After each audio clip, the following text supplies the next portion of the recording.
नमस्कार बंधुरा welcome to Babli रान्ना बान्ना। आज के आरो एक रेसिपि निये चले एलाम। आज के खूबी मजादार एक रेसिपि, बाच्चादेर तो पछंद हबेई, बड़ोदेरो भीषण भालो लागबे। आज के आमी बानाबो ओट्स चीज अमलेट। खेते दारुण ही हबे और बानानो खूबई सहज। तो चलो रेसिपिटा एबार शुरू करा जाक। सबार दिके प्रथमे एखाने एकटा आमी बाटी निये नियेछि। बाटिर मध्य निये नेब सबार प्रथमे कुचोनो पेঁয়াজ। एखाने आमी बड़ साइजे दुटो पेঁয়াজ निये नियेछि। एखन बाटिर मध्य दिए दिलाम पेঁয়াজ कुचोनो। एके एके समस्त सब्जी आमी दिए देब। एखाने आमी कयेकटा सब्जी ऐड करछि, तोमरा चाइले एखाने गाजरटाओ ऐड करते पारो। एरपर दिए दिচ্ছি एखाने कुचोनो ক্যাপসিকাম।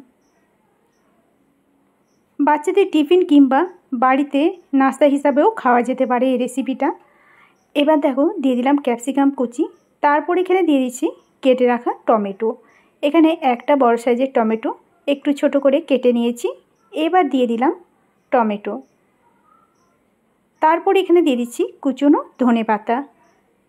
ধনেপাতাটা দেওয়ার পরে তারপরে আমি দিয়ে দেব এর মধ্যে কাঁচা লঙ্কা কুচি। ঝালটা তোমরা মন পছন্দ দিতে পারো। এখানে আমি কাঁচা লঙ্কা 4-5টার মতো কুচিয়ে নিয়েছি। তারপর এখানে দিয়ে দিলাম স্বাদ মতো নুন। নুন দিয়ে তারপর এখানে দিচ্ছি দুটো ডিম। দুটো ডিম আমি ভেঙে রেখেছিলাম, এখন ডিম দুটো দিয়ে দেব। এবার সমস্ত উপকরণ একসাথে ভালো করে মিশিয়ে নেব, যাতে ভালো করে সমস্ত উপকরণ মিশে যায়। আর এখানে তোমরা গাজর কিংবা অন্য কোনো সবজিও অ্যাড করতে পারো। এবার ভালো করে দেখো মিশিয়ে নিয়েছি। মিশানো যখন হয়ে যাবে তখন এখানে আমি নিয়েছি 1 কাপ মতো ওটস। এবার এই ওটসটা দিয়ে দেব এর মধ্যে, দিয়ে ভালো মতো মিশিয়ে নিতে হবে। সবজি ডিম এর সাথে ভালো করে দেখো চামচ দিয়ে মিশিয়ে নিচ্ছি। মিশিয়ে 5 মিনিটের মতো এটাকে রেস্টে রেখে দেব। কিছুক্ষণ ধরে মেশানোর পরে 5 মিনিট যখন রেস্টে রেখে দেব, তারপর তোমাদেরকে দেখাচ্ছি কীরকম হয়েছে। এই যে দেখো 5 মিনিটের মতো আমি রেস্টে রেখে দিয়েছিলাম। আর এবার আমি আবারও ভালো করে মিক্স করে নিলাম। এদিকে আমি গ্যাসের চুলায় তাওয়া বসিয়ে দিয়েছিলাম, তার মধ্যে দিয়ে দিলাম একটু বাটার দিয়ে ভালো করে গোটা তাওয়াটাতে আমি লাগিয়ে নিলাম। এরপর এই মিশ্রণটাকে আস্তে আস্তে করে ঢেলে দিতে হবে। এবার যতটা সম্ভব এটা একটু পাতলা করে নিতে হবে। সমস্ত মিশ্রণটা আমি ভালো করে তাওয়ার মধ্যে দিয়ে দিলাম। খুন্তি দিয়ে এবার আমি ভালো মতো এটাকে গোল করে তাওয়ার চারদিকে এভাবেই খুন্তি দিয়ে ছড়িয়ে দেব। ভীষণই মজার রেসিপি একটা, আর বাচ্চাদের টিফিন হিসাবেও কিন্তু দেওয়া যেতে পারে। বাচ্চারা ভীষণই পছন্দ করবে, তার সাথে বড়দেরও ভালো লাগবে। এবার আমি কিছুক্ষণ সময় ঢাকা দিয়ে একদিকটা হতে দেব। কিছুক্ষণ পর ঢাকনাটাকে আমি খুলে নেব।